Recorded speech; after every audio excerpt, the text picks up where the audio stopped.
কিশোরগঞ্জের হোসেনপুরে জমি নিয়ে বিরোধের জেরে মামলা করে বিপাকে পড়েছে এক নিরীহ পরিবার।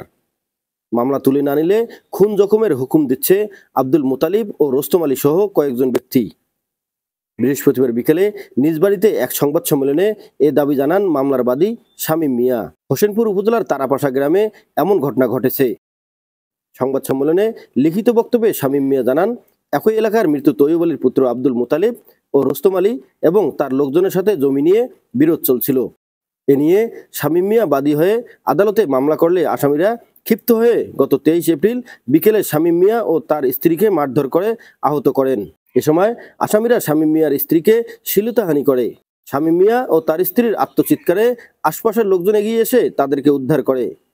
এ সময় আসামিরা তাদের নামে দায়ের করা মামলা তুলে না নিলে খুন জখমের হুকুম দেন। এই ঘটনার পর থেকেই শামীম মিয়া ও তার পরিবারের লোকজন চরম নিরাপত্তাহীনতায় ভুগছেন বলে সংবাদ সম্মেলনে দাবি করেন। এই ঘটনায় স্থানীয় ইউপি সদস্য জাহাঙ্গীর আলম সোহাগ জানান, দুপক্ষকে নিয়ে বিষয়টি সমাধানের চেষ্টা করবেন বলে তিনি জানান।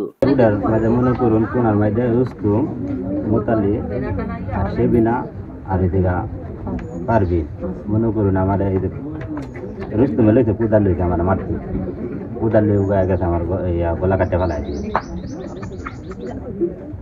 বাদে আমি কাটিয়ে দিতে আমার মার। দুজনকে কত আটকাইছে, আটকায়া রুস্তমের বউ, তারপরে সেবিনা, আসমা, হেরা সবাই দৌড়ে গিয়া আমার গলার টিটিরা দিয়ে ধরছে, তারে মারছে। মারার পরে অনেক মানুষ দল হয়েছে, দল হইলেও আমরা খেদাই না।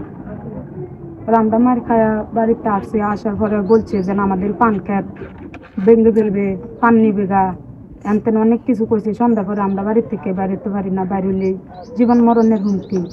তারপরে আমার বাপের দেশের লুকাইয়া তারা আইলে পরে আমি বাড়িতে বাইরিয়া থানার দিকে অভিযোগ দিলে কাগজ জমা দিয়া বাড়িতে আসি। আওয়ার পরে তারা অনেক বহাবাদ্য গালিগালাজ পারতেছে, খুব গালিগালাজ পারতা। তো আমার পিছনে কোনো লোক নাই, আমার বাপের বাড়ির লোক তো সবসময় আমার কাছে থাকতে পারবে না।